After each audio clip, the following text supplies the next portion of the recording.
তবে সবার কপালে তওবা নসিব হবে না। আল্লাহ যাকে কবুল করবেন সে তওবা করবে।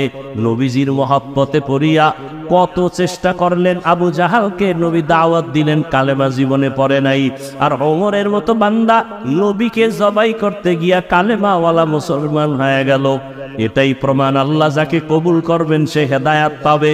ওমরের মতো গুনাহগার হইয়াও হেদায়েতের দরজায় চলে যাবে। আর যার কপাল খারাপ, হাজারো বয়ান শুনিয়াও তার অন্তর নরম হবে না, তওবার চিন্তাও করবে না। জানি না ওমরের মেজাজওয়ালা মন নিয়ে কারা বসছেন, যে জীবনে গুনাহ তো কম করি নাই, বেপরদায় কম চলি নাই, নামাজ তো কম সারি নাই, দাড়ি তো কম কাটি নাই, মা বাবাকে তো কষ্ট কম দেই নাই। আজকে থেকে খাঁটি তওবা করলাম, আর নামাজ ছাড়বো না, দাড়ি কাটবো না, বেপরদায় চলবো না, মা বাবার সাথে বেয়াদবি করবো না। মা বাবার দোয়া নিয়ে, শিক্ষকের দোয়া নিয়া, উলামায়ে কেরামের দোয়া পরামর্শ নিয়া নবীজির আদর্শ মেনে চলবো।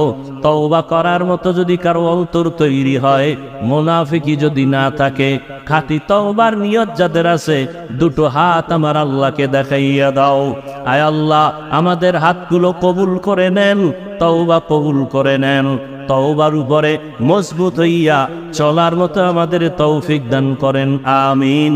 আলহামদুলিল্লাহি রাব্বিল আলামিন, ওয়াসসালাতু ওয়াসসালামু আলা সাইয়্যিদিল আমবিয়াই ওয়াল মুরসালিন ওয়া আলা আলিহি ওয়া আসহাবিহি আজমাইন।